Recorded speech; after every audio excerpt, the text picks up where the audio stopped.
Bismillahirrahmanirrahim. Alhamdulillahirabbil alamin. Wassalatu wassalamu ala sayyidina Muhammadin asyrafil mursalin wa ala alihi wa sahbihi wa man tabi'ahum bi ihsan ila yaumiddin. Wa ba'du. Para pendengar dan pemirsa yang disayang Allah Subhanahu wa taala, Assalamualaikum warahmatullahi taala wabarakatuh. Semoga sehat, selamat, dan selalu dekat dengan Allah Subhanahu wa taala. Kita lanjutkan beberapa minggu lalu mengenai mencapai gelar as-siddiq dan takwa itu berdasarkan firman Allah Subhanahu wa taala dalam surat Al-Baqarah 177. Bismillahirrahmanirrahim. Laisal birra an tuwallu wujuhakum qibalal masyriqi wal maghrib walakinnal birra man amana billahi wal yawmil akhir wal malaikati wal kitabi wan nabiyyin wa atal mala ala hubbihi zabil qurba wal yatama wal masakin wabnas sabil wasailin wa fir riqab wa aqamas salata wa ataz zakata wal mufuna bi ahdihim idza ahadu was-sabirina fil ba'sa'i wad-dharra wa hinal ba's ulaika alladzina shadaqu wa ulaika humul muttaqun. Kita sudah bahas sampai iman itu ya. Sebetulnya kita ada waktu itu arti dari ayat ini tadi yang kita bacakan itu dalam surat Al-Baqarah 177. Bukanlah orang bijak itu atau kebaikan itu menghadapkan muka ke barat atau ke timur. Ini juga bahasa kias, jadi bukan artinya menghadap ke barat ke timur, nggak boleh. Yang dimaksud orang baik itu berkiblat, berpaham ke barat, ke timur, komunis apa kapitalis, barat dan timur. Dia bukan begitu. Orang baik itu tidak terikat dengan seperti hal-hal seperti itu, organisasi atau partai atau mazhab, tidak, bukan begitu. Bukan begitu. Yang baik itu menurut Allah, albir, orang yang baik yang bisa mendapat gelar siddiq, dan orang muttaqin yang bertakwa, ialah mereka yang selalu berbuat baik. Man amana billah, pertama dia beriman kepada Allah. Iman itu artinya yang dipandang itu bukan barat dan timur, ada ke atas, Allah Subhanahu wa taala. Dia tidak cari muka dari kanan, dari kiri, dari timur, dari barat, utara atau selatan, tapi dia cari muka Allah. Dia hanya cari ridha Allah. Tidak berkiblat kecuali ke sana, ke Allah Subhanahu wa taala. Itu tidak terikat dengan apapun, dengan kesukuan, kepartaian, ikatan politik, ikatan apapun, tidak. Kita hanya terikat dengan Allah. Itu yang disebut akidah. Akidah itu ikatan.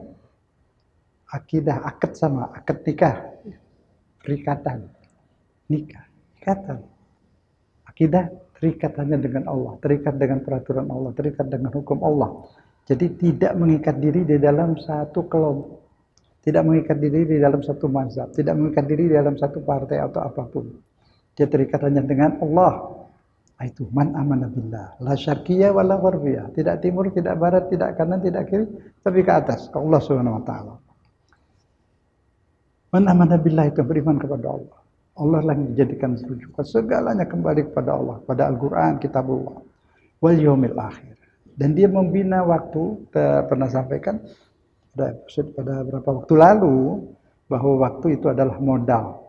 Jadi tidak lagi, kalau dari barat selalu dikatakan waktu itu adalah uang, kita nggak ikutan. Kalau waktu adalah uang, berarti uang terus, segala-galanya uang. Apa saja uang. Soal agama pun uang juga, itu kan begitu kita. Waktu adalah modal. Kita manfaatkan waktu untuk hidup di dunia, manfaatkan waktu untuk berumah tangga, untuk negara. Kita manfaatkan waktu untuk berbuat baik kepada bangsa, kepada umat. Itu akhirnya waktu kita itu untuk membina kehidupan kita sendiri.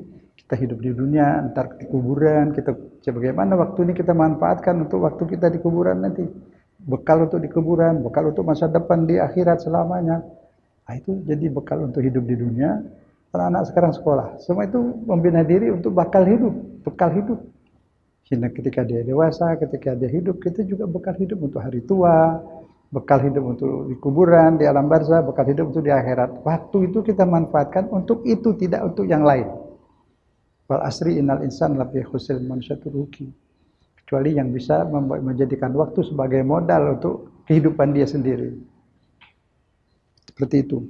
Kemudian sekarang kita sambung ke selanjutan daripada itu. Lanjutannya wa atal mala ala hubbihi. Wa atal mala ala hubbihi zawil kurba. Ini ayat ini kemarin sudah kita bahas soal keimanan, akhirat, percaya pada malaikat, kitab-kitab buat nabiyin. Nah sekarang wa atal mala ala hubbihi zawil kurba, dan dia mengeluarkan hartanya ala hubbihi, karena hobi ya. Hobi itu bahasa Indonesia hobi, tapi bukan hobi sebenarnya. Hobi itu artinya sukarela, karena cinta, karena sayang, tidak cari muka manusia, tidak minta puji. Dia keluarkan sebagian hartanya semata-mata karena cinta kepada Allah. Cintanya kepada Allah mantul kepada masyarakat. Cintanya kepada Allah mantul kepada masyarakat. Seperti sinar matahari memantulkan sinarnya kemana-mana. Nah itu tidak cinta kepada Allah karena cinta kita kepada Allah, akhir cinta kepada makhluknya, cinta kepada hambanya. Apalagi hambanya menyembah Allah, kita sayang. Jadi dia membantu mengeluarkan sebagian hartanya, membagi-bagikan bersatu apapun karena cintanya pada Allah, sehingga mantul dia ikut mencintai manusia. Ala hubbihi itu ada kesenangan hatinya, hobinya. Cintanya, karena cintanya kepada Allah, dia membantu orang-orang yang susah. Wazawil kurba, kepada familinya sendiri, kerabatnya dibantu. Wal yatama, anak-anak miskin, dia bantu, dia keluarkan sebagian dari hartanya. Itu yang dimaksud orang baik, orang yang bisa disebut as-siddiq, orang yang bertakwa, orang yang disayang Allah itu seperti itu. Jadi sekali lagi di awal ayat dibilang bukan orang yang tuwallu wujuhakum qibalal masyriq wal maghrib, cari muka ke kanan ke kiri, terikat dengan timur, terikat dengan barat, terikat dengan kapitalisme, sosialisme segala macam, tidak. Sufyanisme juga tidak. Ada kitab-kitab disebut Sufyani. Sufyani itu artinya dari asal kata Abu Sufyan. Diambil itu ide-idenya yang dilanjutkan keturunannya itu pada Muawiyah, Yazid dan sebagainya. Disebut Sufyanisme.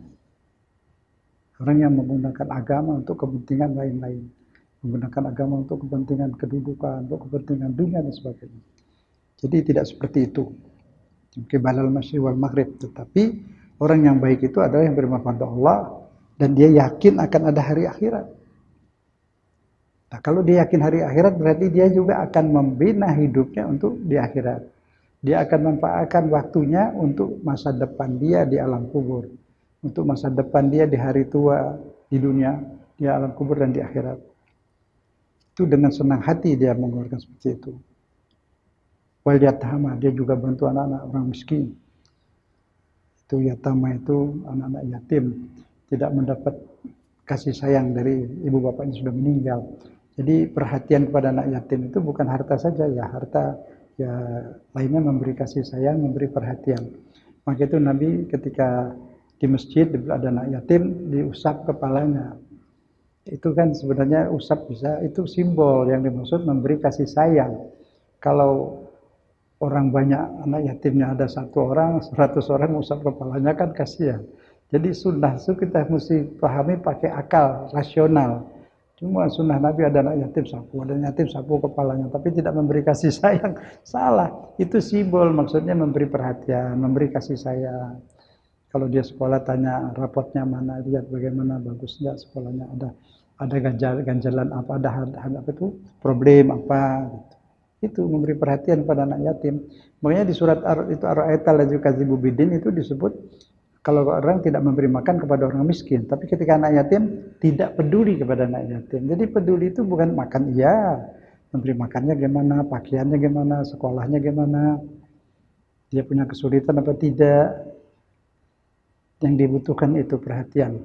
Perhatian itu tidak semua harus harta ya, bisa juga makanan ya termasuk, tapi juga pakaian, pendidikan, kesehatan.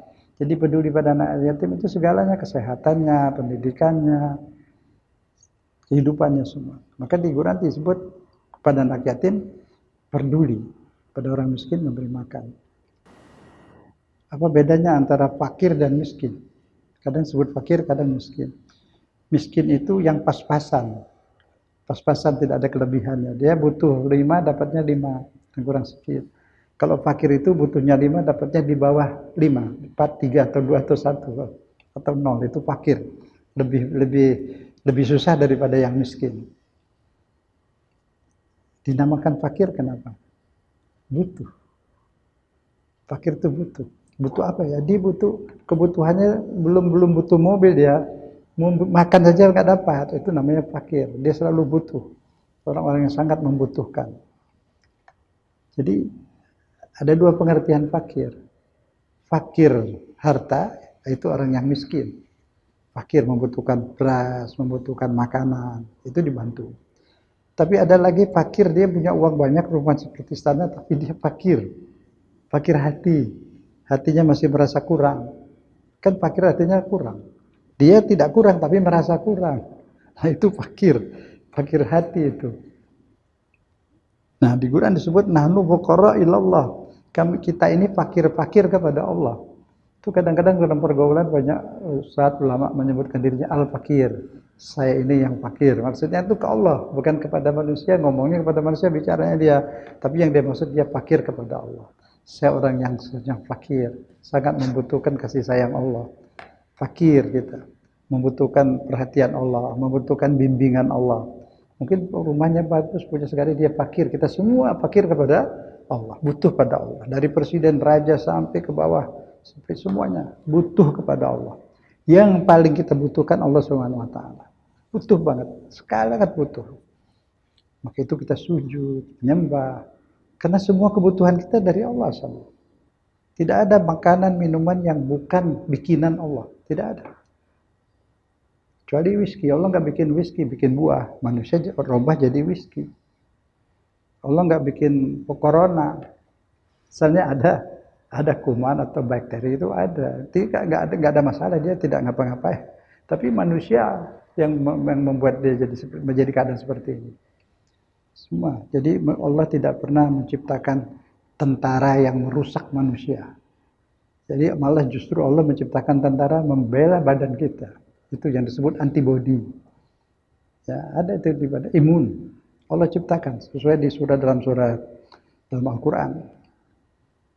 Surat Al-An'am 61. Wa huwal qahiru fawqa ibadi. Allah menguasai hambanya. Dari ujung rambut sampai ujung kaki di bawah kekuasaan Allah. Diri kita ini semua. Nah, sejak lahir pertama minum susu ibu, situ sudah ada antibodi masuk ke dalam tubuh kita. Kemudian nanti berkembang menjadi antibodi, dapat tantangan itu imun. Nah, itu nanti tambah kuat. Antibodi ada. Kata Allah antibodi itu sampai kalau sudah datang ajalnya, antibodinya dicabut oleh Allah, maka dia diwafatkan oleh malaikatku. Nah, di terjemahan Al-Qur'an yang ada di kita itu, ayat ini diartikan Allah menurunkan hafazah, Allah menurunkan perlindungan, penjagaan dalam diri kita. Sayang terjemahnya itu ditulis malaikat, padahal bukan malaikat. Kalau Allah menyebut malaikat, nggak nyebut hafazah, langsung malaikat. Tatanazzalu alaihil malaikah, turun malaikat buat orang yang istiqomah tuh di surat istiqomah itu, ayat istiqomah itu disebut tatanazzalu alaihil malaika alladzina qalu rabbuna Allah tsumma istaqamu, orang yang mengatakan Tuhan itu Allah kemudian dia konsisten dengan takwanya itu istiqomah, Allah akan turun malaikat mengawalnya. Itu lain lagi, di luar badan. Tapi dalam Al-An'am 61 Allah yang menguasai manusia, menguasai ibadah, menguasai hambanya, dia akan kirimkan kepada badan manusia ini hafazah, bukan malaikat, hafazah, yaitu penjagaan. Itu yang dimaksud imun, antibodi. Itu tentara Allah untuk melawan tentara yang mau merusak, melawan corona ini. Makanya masih kuat hafazahnya pemuda-pemuda itu, anak-anak itu kuat. Kumannya ada dia pun tidak bisa apa-apa. Ada antibodi. Itu Allah yang bikin. Jadi tidak ada orang mengaku dia bikin imun dalam tubuh manusia, antibodi. Allah Subhanahu wa taala. Sampai ketika tulang-tulang kita, kalau kita jatuh, tulang kita patah, itu nggak dilas oleh dokter. Akan keluar getah dari dalam tulang, nyambung. Hanya kita ditugaskan meluruskan di gip, di gip, supaya lurus. Ketika dia kembali pelan-pelan lurus, getah keluar, nyambung jadi lurus. Kalau tidak diluruskan, nyambungnya bengkok. Nah itu. Itu tidak dilas, bukan besi ini. Ini tulang bikinan Allah, langsung keluar getah menyambung sendiri. Kulit terkelupas nyambung sendiri, tumbuh sendiri. Dan bisa dijahit pakai ganti dengan kulit orang, kulit kuda nggak bisa. Nyambung sendiri dia. Subhanallah, itu semua dari Allah sudah ada. Penjagaan obat di dalam sini ada penjagaan dari Allah itu. Jadi kalau manusia ini semua masih sekarang masih hidup, memang kuman juga banyak, di mana-mana banyak kuman sebenarnya. Tapi ada penjagaan dalam diri kita. Lihat di surat Al-An'am 61. Allah mengaku. Tidak ada yang mengaku, hanya Allah SWT. Tuhan manapun tidak berani mengaku menciptakan kita. Allah menciptakan, kemudian membuat penjagaan. Di dalam diri kita ada penjagaan, itu imun. Itu tentara-tentara Allah itu membuat kebaikan, melawan musuh-musuh yang merusak tubuh kita. Itu Allah yang melihara, Allah tidak bikin rusak. Allah tidak seperti itu. Allah Rahmanur Rahim. Yang membuat rusak ini manusia. Allah mau menyiksa itu nanti di akhirat, lain lagi. Ceritanya itu. Tapi kalau memang sudah waktunya meninggal, ya Allah cabut nyawanya. Makanya kalau orang mati itu karena dari Allah, tidak disebut Allah membunuh dia, Allah membunuh manusia, tidak. Mewafatkan, kembali kepada dia. Asal dari dia kembali kepadanya. Dia sayang.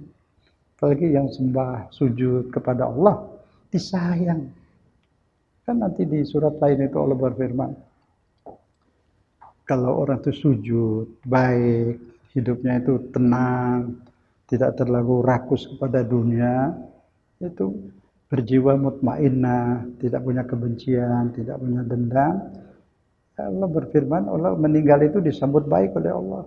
Ya Tuhan nafsul mutmainnah, wahai jiwa yang mutmainnah, irji'i, kembalilah kepada Tuhanmu, radiyatan mardiyah, engkau ridho, Allah juga ridho padamu. Allah ridho itu artinya apa?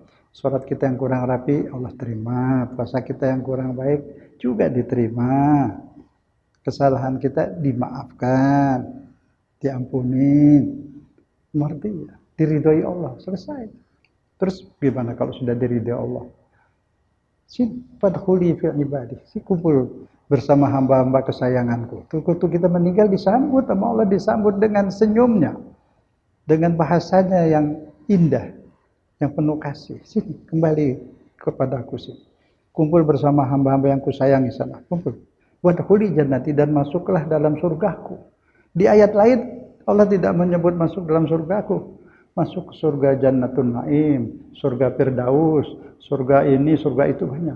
Tapi untuk hamba kesayangan ini, masuklah ke dalam surgaku. Artinya apa? Di istana Allah dia ditempatkan. Lain. Hamba-hamba kesayangan. Di istana Allah. Surgaku. Itu surga Allah itu istana Allah. Jadi kesayangan yang dekat dengannya. Nah itu yang pertama yang dekat tentu orang yang Nabi Muhammad, terus keluarganya, sahabatnya, itu. Yang paling utama seluruh manusia yang dekat dengan Allah itu. Di istana sana, di istana Allah, Nabi Muhammad. Pasti itu. Keluarganya, disucikan. Kemudian sahabat-sahabatnya. Kita ikut bergabung di situ. Insya Allah. Amin ya rabbal alamin. Jangan sedih. Sabar di dunia. Kita akan pindah ke sana. Insya Allah. Asal kita amalkan ini. Kemudian wabnis sabil, orang-orang yang terlantar, anak jalanan, tapi bukan jangan dipahami anak jalanan kayak gini, anak jalanan yang nakal-nakal itu dimasukkan asrama saja, di penjara anak-anak taruh itu, supaya mereka baik, dimandiin, dibersihkan, dididik. Tapi ini orang-orang terlantar, perantau-perantau yang tidak punya rumah, itu orang-orang yang tidak punya pekerjaan, itu dibantu. Wasailin, orang-orang yang meminta. Tapi di ayat lain, di hadis, jadi hadis itu merupakan tafsir Quran. Wasailin, orang yang meminta itu diberikan tidak banyak lah, karena nanti kalau itu kita merestui orang-orang minta, ya, tapi dibagi, tapi tidak banyak. Wafir riqab. Nah ini wafir riqab ini terjemahnya juga dalam Al-Quran itu budak-budak. Tidak tepat ini. Budak itu dalam bahasa Arab abd atau amah. Itu budak. Perempuan amah. Dan budak-budak sudah habis di zaman Nabi. Setiap ada sahabat berbuat kesalahan, didenda hukumnya memerdekakan budak. Yang kumpul di siang hari bulan puasa, dihukum memerdekakan budak. Semua akhirnya apa? Selesai perbudakan Islam sudah tidak ada. Tapi tidak ada hadis dan ayat bilang tidak boleh ada budak. Itu sudah harus mengerti kenapa setiap orang bersalah disuruh memerdekakan budak. Secara halus budak itu ditiadakan secara halus. Kenapa? Supaya tidak ada pertengkaran antara kaum, kalau bahasa komunis, kaum proletar lawan kaum berjuis, antara orang budak-budak melawan orang-orang feodal. Bukan begitu. Itu di Amerika iya, melalui revolusi Martin Luther King untuk membebaskan diri dari perbudakan. Tapi di Islam perbudakan dibebaskan melalui dasar cinta, mendasar kasih sayang. Dibebaskan dari hatinya, sehingga antara mantan budak dan mantan majikan tetap hubungan baik. Itu indahnya Islam. Revolusinya itu masih ada revolusi cinta, perubahannya dengan cinta. Tidak ada jalan Islam ngamuk-ngamuk, bakar sana, bakar sini. Tidak ada seperti itu. Memerdekakan budak aja melalui jalur cinta kok. Ya, sehingga mantan budak bisa naik unta bersama dengan mantan majikan. Mana ada bisa seperti itu? Inilah ajaran Allah. Jadi di sini wafir rikob itu dari kata rokobah, leher. Kalau orang diikat lehernya, bukannya pakai dasi itu diikat, tapi bukan itu. Diikat lehernya itu lambang simbol orang yang tertindas. Jadi wafir rikob orang-orang yang tertindas, bukan budak lagi. Ya, kalau di zaman Nabi mungkin termasuk, tapi bahasanya bukan budak di sini. Orang tertindas yang lehernya diikat itu artinya orang sedang tidak berdaya. Seperti orang masyarakat Palestina sekarang, mereka tertindas. Mereka yang salah, mereka yang dirampas negerinya, diambil rumahnya, dibunuhin pemudanya, kemudian dituduh teroris. Yang datang ke situ merebut, membunuh bukan teroris, membela diri katanya. Itu bahasa mereka. Lah inilah yang disebut wafir rikob, orang-orang tertindas. Tapi alhamdulillah Yayasan Mercy itu bersama dengan Radio Rasio membantu di Gaza, ya. Alhamdulillah itu mereka sudah berbuat, kita nggak ikut berdosa. Tapi kalau nggak ada sama sekali kita dosa juga ini. Nah, tapi nanti kalau ada lagi siapa sempat bisa membantu itu membantu di Gaza sana. Ini mereka termasuk di sini di ayat wafir riqab. Siapa lagi di sini kalau ada masih ada guru-guru atau buruh atau siapapun guru honorer itu ya, belum dapat gaji dari pemerintah, honornya 200.000 atau 300.000 termasuk tertindas dia. Ini mereka orang baik, nggak pernah demo nuntut, ada sekali ya. Tapi itu juga termasuk yang harus diperhatikan, orang-orang yang tertindas, tidak mendapat hak sepenuhnya. Itu wafir riqab. Jadi kita juga di sini kalau ada orang-orang itu yang tertindas, kita jangan jadi penindasnya lah. Ya jangan, kita bantu. Jadi yang minoritas atau siapapun tidak boleh ditindas. Islam tidak seperti itu. Islam itu agama kasih sayang, rahim, rahman, ada kasih sayang pada siapapun. Kemudian wa aqamas shalah, mendirikan salat. Ini bahasanya bukan melaksanakan salat, tapi mendirikan. Tukang membangun rumah, bekerja dia melaksanakan bangunan. Tapi yang mendirikan itu insinyurnya atau pemiliknya. Bedanya apa? Kalau yang mendirikan itu dia bertanggung jawab terhadap bahan-bahan yang dibutuhkan, apa yang berkualitas baik. Rukun-rukunnya, syarat-syaratnya itu mendirikan. Jadi kita sholat mendirikan, bukan asal mengerjakan. Asal mengerjakan tidak, dia harus mendirikan. Jadi memperhatikan dari wudhunya harus bersih, rapi. Dari mulai sejadahnya, dia lihat tempat sholatnya bersih, bebas dari kotoran dan sebagainya, itu najis-najis dan sebagainya. Jadi kalau melihara hewan, hewannya dikurung, tidak masuk dalam rumah, ayam kah, kucing kah, atau apapun. Karena ada buang airnya ya, ada itu.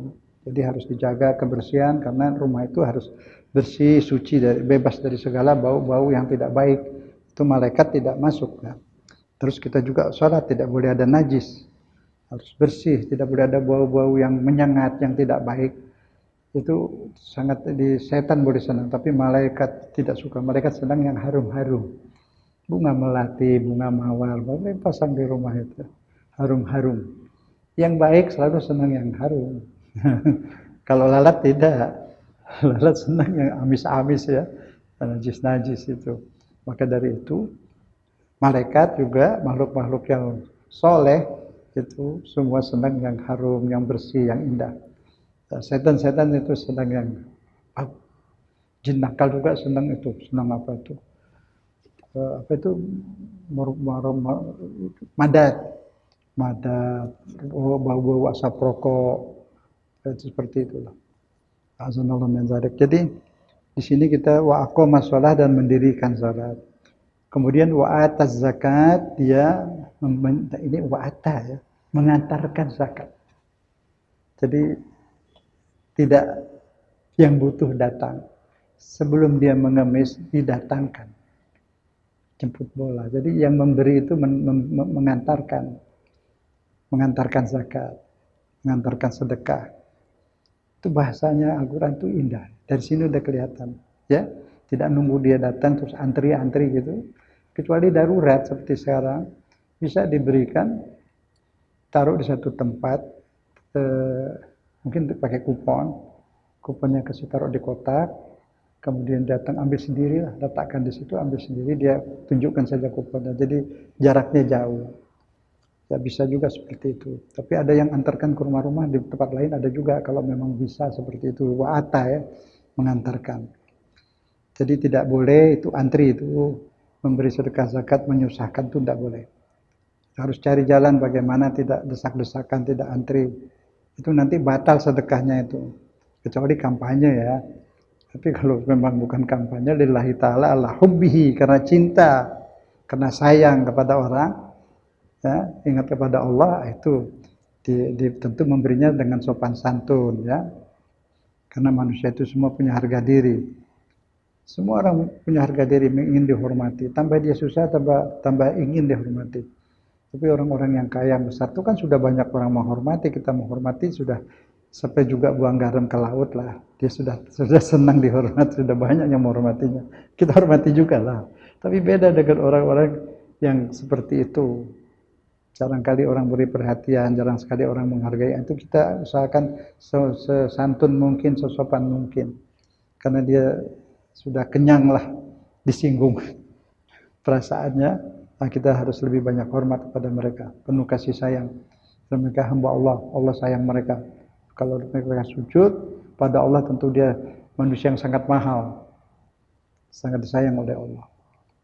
Di sini nggak terkenal, tapi di alam malakut sana terkenal. Orang-orang yang sering sujud, yang sering sholat malam, itu dikenal namanya oleh makhluk-makhluk di alam malakut. Diberitakan di sana, subhanallah. Diberitakan di sana, sudah hafal itu siapa-siapa itu orang-orang yang disayang Allah. Tahu semua. Di malaikat Jibril itu, Allah jika menyayangi hambanya itu, dia panggil Jibril itu, aku mencintai hambaku itu. Kemudian Jibril umumkan kepada semua makhluk di alam malakut, Allah mencintai fulan-fulan. Mereka sudah tahu, mengikuti mereka itu perkembangan kita di sini, amal kita, perbuatan kita, tahu semua. Terbuka kita ini di hadapan mereka itu telanjang, semua kelihatan. Tidak ada yang bisa ditutupi. Astagfirullahaladzim, mudah-mudahan yang buruk-buruk terhapus ya, insyaAllah. Dihapus Allah insyaAllah. Di bulan Sya'ban kita sudah berdoa itu.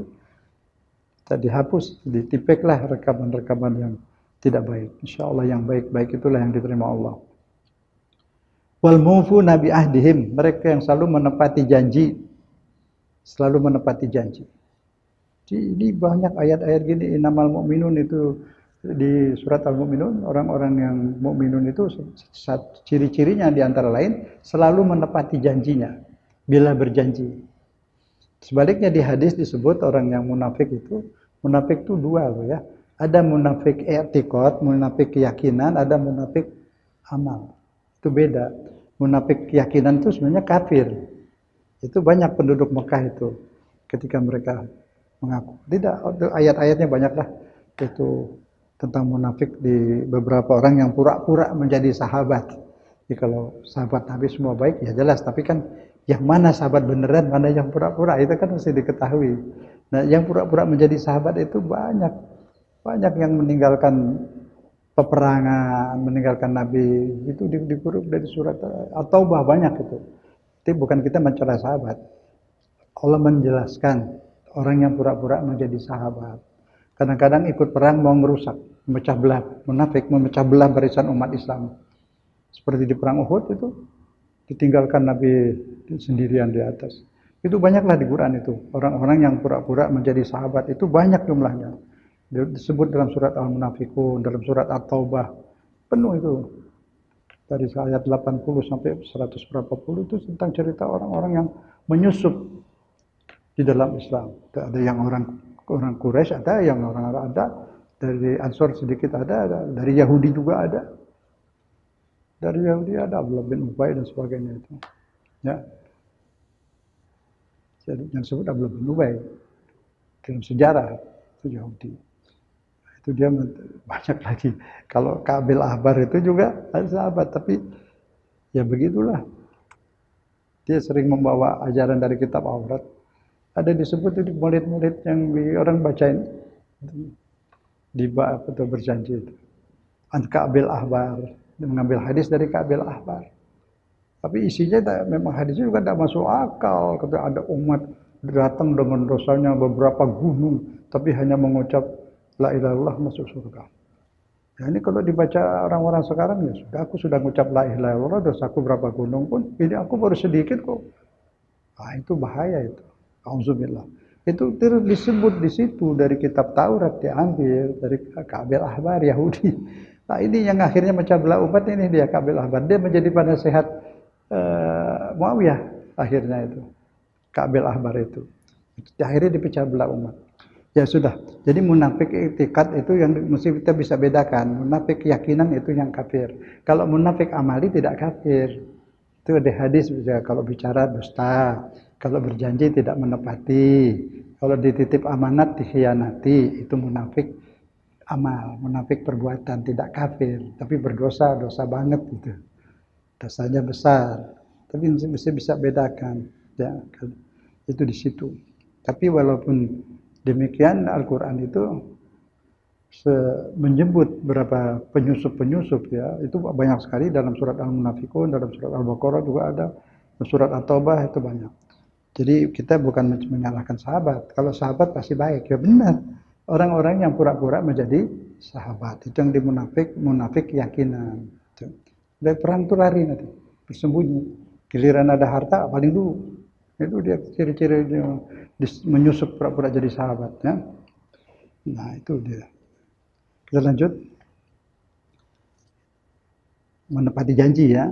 Was-sabirina fil ba'sa'i wad-dharra, Allahu akbar. Jadi ini kita masih Al-Baqarah 177, saya ulang lagi. Allah menyebut bagaimana orang-orang itu di ujung ayat ini dibilang ulaikal ladzina shadaku, mereka itulah orang-orang yang betul-betul siddiq, beriman beneran. Ya, wa ulaika humul muttaqun, mereka itu yang bertakwa ini tadi.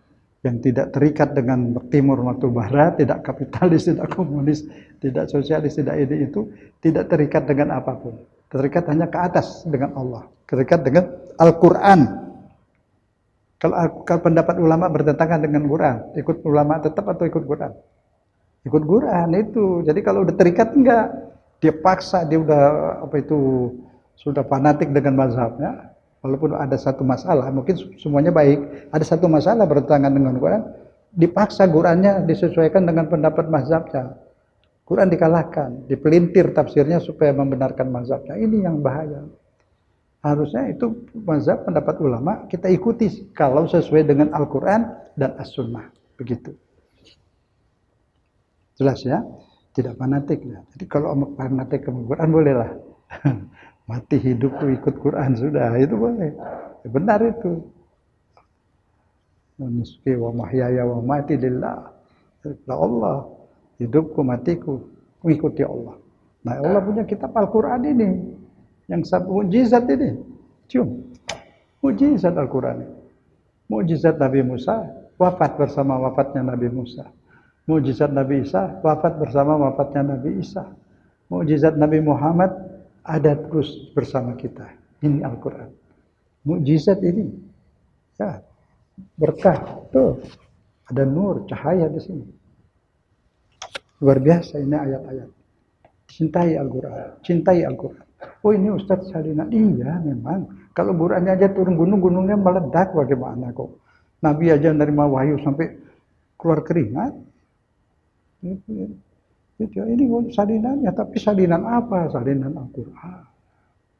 Itu bendera pusaka juga salinan. Kita hormati kok. Kalau 17 Agustus tuh naikinnya pelan-pelan, nurunnya pelan-pelan, bawanya pelan-pelan, pegangnya pelan-pelan. Boleh, itu bagus, namanya menghormati simbol. Yang dihormati bangsa ini, di simbolnya di bendera, itu benar. Yang dihormati manusia, bangsa ini. Begitu, ini Quran. Luar biasa, itu kain-kainan jadi simbol aja naik di atas itu.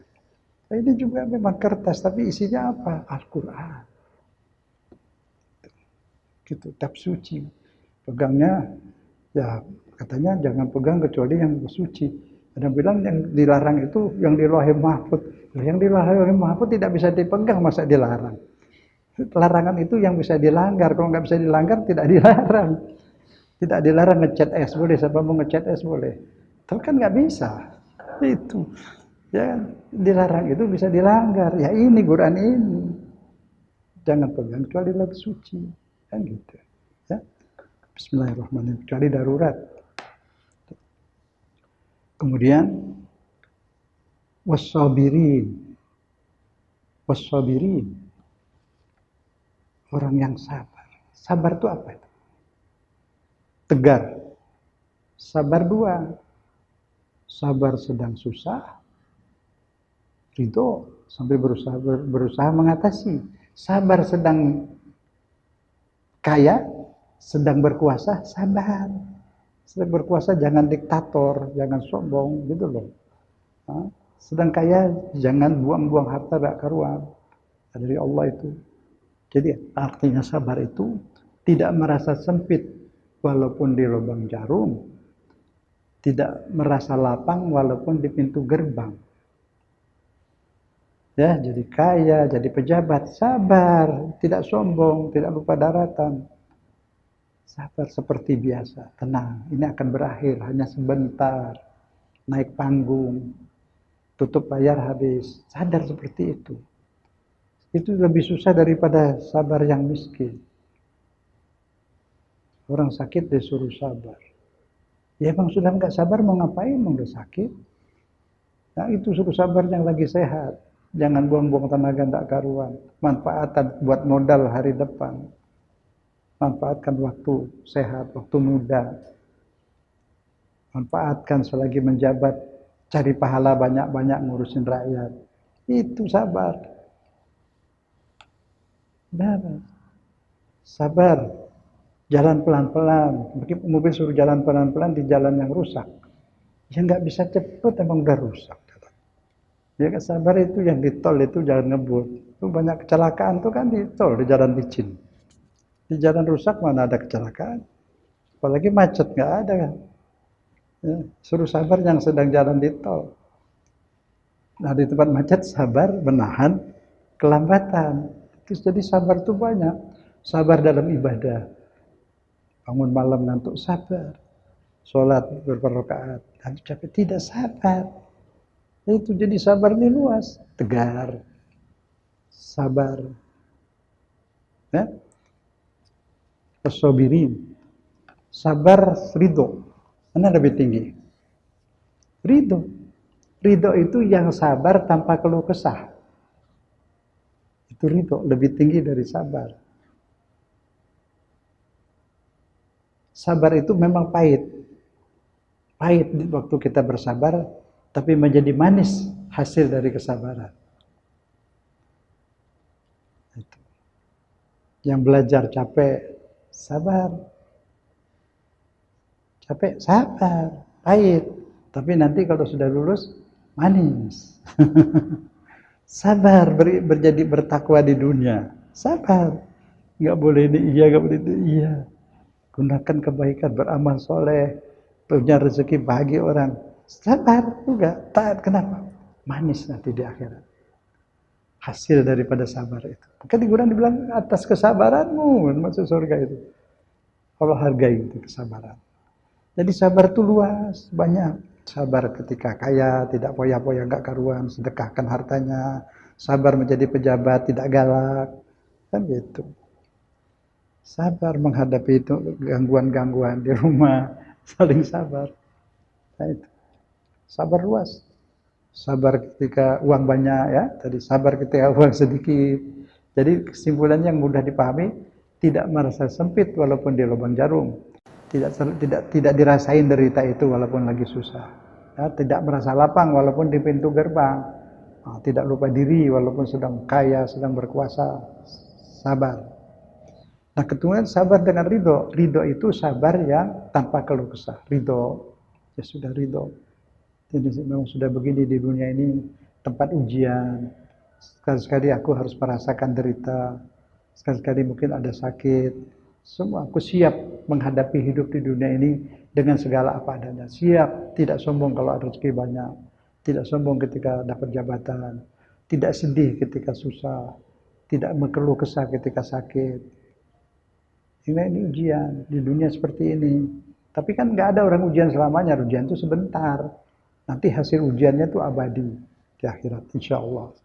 Fil ba'sa, sabar ketika ada derita, ada kesulitan. Waddarra, ketika ada bahaya, corona atau apapun, sabar, tegar. Jangan takut. Kenapa takut mati? Ya enggak apa-apa, memang kalau enggak ada corona enggak mati. Kalau ada corona mati juga. Sama saja, kalau mati itu sudah mesti, mau ada corona kah, mau banjir kah, mau perang kah, mau enggak perang, damai pun mati juga. Nah, tidak ada corona mati juga, jadi sudahlah hidup saja seperti biasa, jaga diri, pasang masker. Ini saya lagi ceramah jadi nggak pakai masker, kalau pakai masker suaranya terganggu, tapi yang bersama saya pakai masker, alhamdulillah. Jadi artinya menjaga diri, tidak berdekat-dekatan, jarak jauh, 2 meter ya, ini kita 2 meter lebih. Terus diikutilah apa yang dianjurkan semua oleh dokter-dokter negara ini. Jadi jangan dilawan lah. Kita jaga diri wajib, walaupun kita nggak takut mati, tapi menjaga hidup, memelihara hidup itu wajib. Jaga kesehatan, makan yang cukup, vitamin yang baik. Sekali ini makan yang cukup, jangan kurang. Badan harus antibodi dibantu. Udah ada antibodi dari Allah, dibantu antibodi itu dengan makanan yang baik dan ibadah. Itu antibodi tambah kuat. Ya, sudah ada obat di dalam ini, penjagaan sudah ada. Allah bikin surat Al-An'am 61. Sudah ada itu. Nah, kita jaga, kita pelihara itu antibodinya. Insya Allah itu Al-An'am sudah jelas ada kekuatan di badan kita. Itu nempel-nempel sih banyak sudah kuman-kuman macam-macam. Mati kalah. Kalau antibodinya lemah itu parah. Makanya antibodinya kita pelihara. Allah udah bikinin di dalam. Kita pelihara, bikin sehat. Tidur cukup, makan cukup, ibadah yang banyak. Alhamdulillah. Antibodi tambah kuat, karena itu hafazah, itu namanya hafazah ya, surat Al-An'am 61. Allah bilang aku bikin hafazah. Iya, bayi itu kalau mau garuk matanya pakai perut tangan atau dibalik, dia mau garuk matanya dibalik begini. Nah, itu juga udah refleks, antibodi yang Allah bikin refleks itu. Ada kotoran mau masuk ke mata kita tidak lihat, tapi mata kita sudah berkedip dulu. Itu juga hafazah dari Allah. Sudah ada hafazah, perlindungan sudah ada. Semua hewan-hewan juga dikasih perlindungan untuk bela diri, untuk apa semua ada. Nah, itu di kita lebih bagus, kita manusia makhluk kesayangannya. Jadi Allah tidak bikin tentara-tentara yang mau menghancurkan badan kita, tidak. Itu manusia yang menyebarkan. Allah bikin hafazah. Perlindungan di diri manusia sudah ada perlindungan. Nah, peliharalah perlindungan itu. Allah bikinin makanan, jadi makanlah. Ada buah-buahan, ya makan. Itu kan Allah yang bikin. Kalau sampai ke kita boleh beli atau nanam sendiri itu nggak masalah. Tapi yang penting buah itu bukan keluar dari pabrik, bukan manusia yang bikin. Semua makanan itu Allah yang bikin, manusia mengolah. Nah, nanti kalau di surga nggak pakai diolah.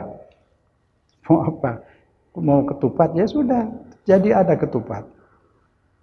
Siap saji semua sudah. Saya sampaikan, tidak ada benalu, tidak ada corona di surga, nggak ikut masuk. Atau kalau di neraka dikumpul di banyak tahun, di surga nggak ada. Semua sudah steril. Di surga itu steril. Mungkinnya buah-buahan tidak dibungkus. Makanan tak bisa dibungkus, nggak ada bungkus-bungkus lagi. Tidak ada bakteri, tidak ada kuman. Suci, suci dari segala kotoran, suci dari segala bau-bau, bersih, harum semuanya, semuanya. Tidak ada toilet, tidak ada sama sekali, tidak ada buang air besar, tidak ada buang air kecil, tidak ada darah sama sekali, tidak ada perang, tidak ada apa-apa. Bersih, indah, nyaman, harum semuanya. Itu di sana. Sekarang di dunia harus beginilah. Kita tidak akan bisa menikmati surga kalau belum menderita di dunia. Kita akan merasa enak berduduk, terus menikmati duduk kalau sudah lama berdiri. Menikmati berdiri kalau sudah lama duduk. Jadi kita bisa menikmati surga karena sudah menderita, sudah tegar. Di dunia sudah merasakan segala yang pahit, segala yang pedas, segala yang sepet. Dan di sana baru bisa menikmati benar-benar. Sabar saja. Maka itu sendiri sabar kata Allah. Ini yang sabar ini naik pangkat menjadi orang yang sidik dan takwa. Itu tadi semua ini. Padara, ya dalam bahaya corona ini. Kita tegar, terjaga, tapi wajib menjaga diri. Wahinal ba'as ketika ada penindasan. Jadi di dunia ini di Quran sudah disebut akan ada itu semua. Ujian, menguatkan mental. Setiap ada tantangan, kita menjawab tantangan itu suatu peningkatan, suatu kemajuan. Jangan kesulitan, penyakit bikin kita malah tambah turun. Tidak, justru meningkatkan mental, tambah kuat. Semua negara-negara menjadi maju itu serah hancur. Jepang maju tuh, segala macam industrinya. Pernah hancur di bom nuklir oleh Amerika. Jerman juga udah sekutu dihancurkan, sekarang maju semua. Ada lagi itu, Iran dihantam, dibekot, diapain tahu. Jadi dia bangkit. Bikin pertahanan. Semua gitu. Ini juga kita sekarang ada corona. Soalnya kita ambil positifnya. Ya, orang menjadi rapi, mudah-mudahan, kumpul di rumah. Orang menjaga bersih-bersih, sudah pintar-pintar cuci tangan. Mudah-mudahan nanti terus selamanya bisa cuci tangan. Sebab kita sering pegang uang. Uang itu paling kotor itu uang. Bakteri kuman banyak di uang kertas itu. Habis pegang uang kertas kita langsung makan. Cuci tangan sudah, sekarang mendapat ilmu cuci tangan. Ada corona ini, ya, banyak negara-negara jadi bersih. Sekarang semua tempat-tempat maksiat tutup sedunia semua, tutup, bersih. Dari sisi itu udah bersih. Ini mungkin memang harus begini, bersih kali menjelang kedatangan imam yang akan menegakkan keadilan di bumi ini. Karena bumi penduduknya sudah tidak adil, sudah zalim banyak, penindasan, yang lemah ditindas, menguras harta kekayaan negara lain dengan ilmu ekonomi, sehingga yang dikuras itu malah berterima kasih, memerangi negeri lain, negeri-negeri Islam diperangi, orang Islam yang diperangin itu merasa dibantu. Ini politik sudah terlalu kejam. Negeri itu dihancurin, dia ngancurin negara saudaranya di sebelahnya. Dia bilang dibantu, dikasih senjata untuk bunuh saudaranya sendiri, dibilang dia dibantu. Kan tidak masuk akal kalau saya dikasih pisau buat nusuk saudara saya sendiri, masa saya dibantu? Saya diadu. Nah ini yang diadu tidak sadar merasa dibantu. Diperas kekayaannya, dia merasa diuntungkan, merasa dibantu juga. Ini politik jahat sih. Nah itu jadi umat Islam tidak boleh seperti itu. Dengan adanya ini insya Allah tambah rasional, tambah bisa berpikir lebih baik, lebih bisa bertakwa, lebih bisa sabar. Banyak orang yang sering gak betah di rumah, sekarang jadi betah di rumah. Hikmahnya banyak. Sholat malam tambah banyak yang sholat malam. Sedunia ini. Yang bertakbir tambah banyak di dunia ini. Banyak positifnya banyak. Kadang-kadang tantangan itu membuat satu respon, satu tantangan itu pasti manusia kalau ada tantangan pasti dia menjawab tantangan itu. Saya berapa kali kasih contoh di Rasil ini. Tapi saya ulang lagi nggak apa-apa ya. Itu ceritanya begini, orang jalan di hutan, zaman dulu di hutan. Di tengah jalan itu dia pijak kaca, beling. Kakinya berdarah-darah. Dia tidak bisa jalan, lari juga nggak bisa, pincang. Tiba-tiba dengar suara macan meraung. Lompat lari. Tadi jalan aja tidak bisa, sekarang bisa lari. Nah sekarang antibodinya dikuat. Itu Allah takdirkan itu jantungnya memompa darah lebih cepat. Sehingga tenaga bertambah. Nah sekarang tenaganya bertambah, Allah kasih tenaga bertambah, Allah yang takdirkan itu. Tenaganya tambah untuk lawan macan, apa untuk lari? Bukan untuk lari, untuk lawan macan. Salahnya dia lari. Jadi artinya dalam keadaan kepepet Allah akan kasih tenaga lebih. Asal kita bisa mengolahnya. Bukan lari dari tantangan, lari dari ketakutan. Hadapi. Tantangan itu nanti meningkatkan kemampuan. Ya, meningkatkan kemampuan. Dengan ini tantangan banyak orang sudah menggali ini. Dari mana penyakit ini, bagaimana obatnya, bagaimana menangkalnya, betul begitu. Nah, terus di negara ini orang-orang diem di rumah, yang biasa nggak betah di rumah sih, betah di rumah. Semua cuci tangan, semua jaga kebersihan, persatuan bersama, saling sayang, kan begitu. Itu tadi dalam keadaan seperti ini, apalagi lagi keadaan seperti ini, itu bagi-bagi beras boleh, atau bagi-bagi uang lah, apa terserah lah, pokoknya membagi hartanya. Situ. Jadi ini Allah membahas bahwa menjadi orang baik itu bukan hanya dengan menghadap ke barat, ke timur, menghadap ke sana, cari muka sana, cari muka sini, bukan begitu. Tidak menghadap ke sana, menghadap ke sini, bukan begitu. Ke atas, ke Allah. Menghadap ke Allah. Ini wajah tu wajah adalah fatar samawati. Ku arahkan pandanganku hadapanku. Yang menciptakan langit dan bumi. Dialah Allah. Samawati. Dia yang menciptakan kita, yang menentukan nasib kita, yang membagaimanakan kita, yang melempar kita di dunia sekarang. Kita sudah ada dari bareng sama Adam, ruh kita udah dibuat, tapi nggak punya badan. Kemudian mau ditaruh di dunia pakai badan buat di dunia. Nanti keluar dari dunia badannya ditinggalin, nggak dibawa. Nanti yang udah meninggal ini hidup seperti zaman dulu lagi, seperti waktu zaman Adam dia. Pakai ruh saja. Nah di alam kubur, di alam barzah di kubur itu nggak punya hawa. Sekarang lagi duduk aja semua itu. Belum ada apa-apa. Nah, setelah kiamat, barulah bergerak lagi. Bergerak lagi itu mungkin dapat badan lagi, tapi badannya lain. Di padang mahsyar. Masih banyak nih padang mahsyar, hisab, perhitungan, tayangan amal, timbangan amal, menerima suratan. Itu jalan lagi terus sampai nanti jembatan mustaqim. Sudah jembatan mustaqim lulus, sampai lulus disambut dengan peminum, diberi air telaga haud. Itu minum itu sudah luar biasa. Tidak ada haus lagi. Nah itu. Surga nggak kayak di dunia itu kan ada matahari, ada energi. Di sana nggak pakai matahari, tapi tidak panas, tidak dingin. Adem. Aduh, sudah kepingin banget tuh kalau tahu deh. Ya, indah luar biasa. Yang orang cari-cari di dunia ini hiburan ke sana ke sini, pergilah ke ujung dunia sampai kutub utara selatan, pergi sana cari hiburan. Nggak ada semu-semunya saja, semu, kayak hiburan. Tidak ada. Di sana nanti baru ekstasi selamanya. Nggak pakai tablet, sudah ekstasi di sana. Hidupnya saja sudah ekstasi. Nah, itu di surga itu. Di sini orang cari-cari itu, nah, palsu semua, semu, ya. Ulaikal ladzina waddara hinal ba'as, dan orang yang berani bertahan ketika ada kesulitan seperti sekarang ini, dia masih mau membagikan sebagian hartanya itu tadi itu ya. Itulah ulaikal ladzina shadaku, mereka itulah orang-orang yang betul-betul beriman.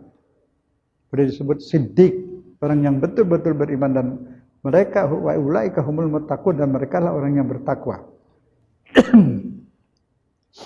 Jadi kita ambil kesimpulan dari ayat ini. Al-Baqarah 177. Dari awal pertama Allah berfirman, laisal birra, bukanlah bir, kebaikan itu, orang yang mengarahkan muka ke barat, ke timur, ke sana, ke sini, tetapi orang yang baik itu, kebaikan itu, yang beriman kepada Allah.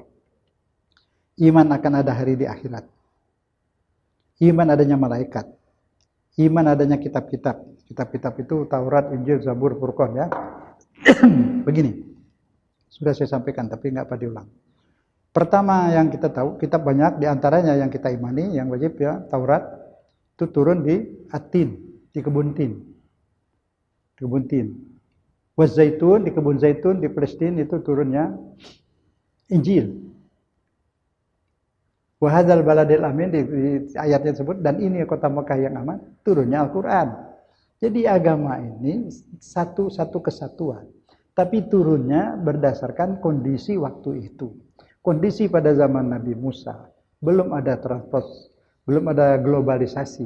Semua lokal, budaya satu lokal. Jadi agama Taurat tuh, kitab Taurat untuk bangsa Israel di situ. Itu agak keras. Cungkil matamu, cungkil lagi ya. Kemudian datang Nabi Isa, kau ditampar pipi kanan, kasih pipi kiri. Sebaliknya. Jadi ada TC, ada antinya di TC. Nah datang Islam mencakup semuanya itu. Jadi ajaran Injil, ajaran Taurat sudah ada di Al-Quran semua. Jadi satu. Universalnya semua. Kenapa? Karena zaman sudah global. Akan ada teknologi dalam bidang komunikasi, transportasi, sehingga budaya menjadi satu. Budaya itu, hukum budaya selalu mengalir dari tempat yang tinggi ke tempat yang lebih rendah, macam air. Air selalu mengalir ke tempat yang lebih rendah. Jadi budaya barat mengalir ke sini. Budaya Islam juga dulu mengalir ke barat. Waktu lebih tinggi, ilmu di dunia Islam lebih tinggi. Waktu itu penemuan-penemuan jam, ilmu kedokteran, mengalir ke sana. Mereka kembangkan. Ya kan? Nah Islam terus pecah, tidak mampu lagi mengembangkan. Baru sekarang bangkit ya. Nah, budaya itu mengalir dari tempat tinggi ke tempat yang lebih rendah. Sehingga budaya sekarang menjadi satu. Apapun yang ada di dunia barat, hanya dalam beberapa jam sudah ada di Asia. Apa yang ada di sini dalam beberapa jam sudah ada di Eropa, di Arab dan sebagainya. Jadi sudah menjadi satu. Oleh itu Allah kirim agama satu untuk semua. Kalau dulu nggak mungkin. Kalau Nabi Musa disuruh kirim ajaran ke seluruh dunia, belum ada persatuan. Mau dakwahnya gimana waktu itu? Belum ada transport, belum ada komunikasi. Sekarang komunikasi seluruh dunia. Maka Allah sudah tahu dunia akan begitu, dikirim Rasul terakhir. Dunia pun akan berakhir. Rasul terakhir mencakup semua ajaran yang sebelumnya. Jadi sudah ada jadi satu kesatuan, bukan permusuhan sebenarnya. Disebut watini wa zaitun, di tempat tin ini turunnya Taurat, wa zaitun di kebun zaitun di Palestina itu tadi di Bethlehem. Yang kedua di Bethlehem turun Injil. Yang tadi turun di Sinai, Taurat. Dekat situ, berdekatan, enggak jauh. Wa hadzal baladil amin, dan di Mekah ini turun Al-Quran. Itu satu kesatuan. Jadi jenjang. Karena budaya berkembang, pemikiran berkembang. Ya kan? Nah, jadi disesuaikan. Maka tadi beda banget. Yang zaman Nabi Musa itu galak, cungkil lagi. Dan Nabi Isa sebaliknya, ditampar ini minta sehari lagi. Nah, Islam di tengahnya. Kalau kamu diganggu, silakan lapor ke polisi. Kalau mau memaafkan, lebih baik. Tapi nggak minta lagi. Tapi cungkil matamu, jangan cungkil lagi. Nggak bisa dihukum nanti, denda atau apa. Jalur hukum. Jadi dunia udah berubah. Pemikiran sudah berkembang. Berevolusi semua. Pemikiran berevolusi, budaya berevolusi. Semuanya teknologi semua begitu. Nanti zaman cucu kita sudah apa lagi? Nah, ketika sudah mentok itu budaya, barulah kiamat. Pada saat itu manusia akan bisa menemukan apa itu? Merekam suara-suara zaman dulu. Suara-suara di zaman dulu itu di batu-batu di Mekah bisa dicari suara Nabi itu. Bisa, kalau ditemukan alatnya bisa kerekam. Ya, nah kalau sudah itu kan nggak ada ujian lagi, semua sudah terbuka. Ya kiamat lah. Ujian sudah selesai. Mungkin ada dunia baru lagi nanti Tuhan bikin di mana urusan Allah lah. Sekarang pun dunia lain di mana juga ada, kita nggak tahu. Ada umatnya, ada agama juga, ada yang dakwah di sana. Di alam lain begitu banyak, masa kosong gitu. Nggak ada yang sia-sia ciptaan Allah. Berapa triliun bintang-bintangnya. Setiap bintang itu ada yang 200 juta, 100 juta lebih besar dari bumi. Nah, itulah kita hanya makhluk kecil yang ada di bumi ini. Kemudian orang-orang yang baik itu adalah mereka yang bertakwa itu adalah beriman pada Allah, beriman pada hari akhir. Kita beriman tentu ya, beriman hari kiamat tentu kita tahu, kita beriman akan hidup lagi di sana abadi. Iman adanya malaikat, iya, ada malaikat Jibril, malaikat yang mencabut nyawa dan sebagainya. Dan kitab-kitab yang turun tadi sudah disebut, dan nabiin, kita iman ada nabi-nabi. Dan setelah itu sudah masalah iman vertikal pada Allah, terus hubungannya sekarang horizontal, hubungan dengan manusia. Hubungan dengan manusia, kita mau memberi apa yang lebih dari diri kita, ya. Zakat itu 2,5%, tapi ada lagi anjuran di surat lain yang konglomerat itu kayaknya banyak, itu mengeluarkan lagi 20%. Ya, seperti zakat tambang, batu tambang itu 20% loh, ada di kitab. Di Ahlus Sunnah juga, tambang itu 20%. Tambang apa itu? Batu bara, minyak, emas, perak, itu dari timah, itu 20%. Besi, zakatnya 20%, ini konglomeratnya. Nah ini baru perimbangan antara gap, ya, gapnya terlalu jauh, gap ekonomi sosial masyarakat terlalu jauh. Ini bahaya, bisa timbul revolusi ya.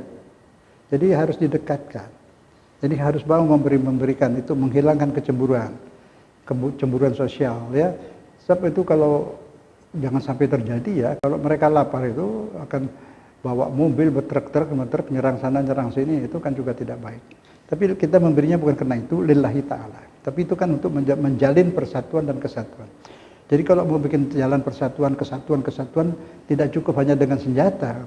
Menjalin persatuan NKRI itu dengan sedekah. Yang kaya harus mau memberikan kepada yang tidak mampu. Sehingga tidak ada kecemburuan sosial. Itu harus. Untuk persatuan di situ. Kemudian memberi kepada famili, anak yatim, orang miskin, orang terlantar, peminta, orang-orang tertindas. Kemudian mendirikan sholat, memberikan zakat, menepati janji, sabar terhadap derita, dan sebagainya penderitaan. Inilah orang-orang yang betul-betul beriman dan mereka yang bertakwa. Jadi lengkap ini semua, rukun Islam, rukun iman, al-ihsan, semua sudah ada dalam satu ayat ini. Jadi kalau kita amalkan satu ayat ini saja sudah cukup mendapat ridha Allah dan mendapat titel as-siddiq dan muttaqun, orang yang siddiq dan yang bertakwa. Itu kesimpulan dari ayat 177 Al-Baqarah. Jadi saya pendengar semua, saya juga akan wasiat pada diri saya untuk mengamalkan isi surat ini. Mengamalkan isi surat ini kita sudah bertakwa dan sudah konsisten dengan ketakwaan kita, yaitu di surat Fussilat 30:31 akan diberi bonus oleh Allah, dikawal oleh malaikat, akan diampuni semua dosa dan Allah akan menjadi wali kita di dunia dan di akhirat, dan Allah akan membuka surganya untuk kita insyaallah. Syarat ini hubungannya nanti pahalanya ada di surat Fussilat 30:31. Ini namanya sudah konsisten. Siddiq itu sudah konsisten, dia betul-betul sudah mengamalkan Islam. Satu ayat ini saja kok, tapi lengkap ini, semua ada di sini. Ya, inilah Islam yang sebenarnya begini. Jadi kita bukan yang kalau kita Islam itu masuk di mazhab ini, mazhab itu enggak. Konsisten dengan boleh bermazhab, tapi konsisten mengamalkan ajaran Islam. Silakan bermazhab, enggak masalah. Tapi jangan menganggap mazhab itu adalah pesawat yang membawa Anda ke surga, bukan. Yang membawa kita surga amalan ini, amal dalam praktek. Ayat Quran ini dipraktekkan. Karena yang menjanjikan surga bukan mazhab, Allah. Nah, Allah di Quran. Mazhab boleh, mazhab mengikuti Al-Quran sebenarnya. Mazhab mengikuti Al-Quran. Tapi karena itu ditulis pendapat-pendapatnya berapa ratus tahun yang silam. Jadi harus ada pemahaman-pemahaman baru terhadap lain seperti ini. Wafir rikob, budak, nggak lagi. Jadi masa negara di sebagian itu masih memperlakukan ada budak, nggak boleh itu pembantunya dianggap budak. Tidak ada, budak sudah habis, sudah dimerdekakan semua. Jadi tidak boleh ada pemahaman masih ada budak. Ini jelas, wafir rikob ini orang tertindas ya, bukan budak. Sekarang nggak ada budak lagi, orang yang tertindas. Dan kalau budak itu amah dan abad itu harus jelas. Tidak boleh ada yang menganggap Islam masih membolehkan perbudakan. Tidak ada. Islam paling dulu mempunyai peri kemanusiaan. Manusia itu mahal. Seperti itu. Islam dengan halus menghabiskan perbudakan. Dengan cara yang halus dan baik. Memang nggak ada kalimat yang tegas. Orang bukan begitu. Lihat hukum memerdekakan budak artinya apa? Menghabiskan perbudakan. Jadi insya Allah semua pendengar kita amalkan ini. Isi surat dicatatlah turunnya Al-Baqarah 177. Cari satu-satu mana yang sudah amalkan, mana yang belum. Selamat insya Allah dunia dan akhirat. Billahi taufiq wal hidayah. Wassalamualaikum warahmatullahi wabarakatuh.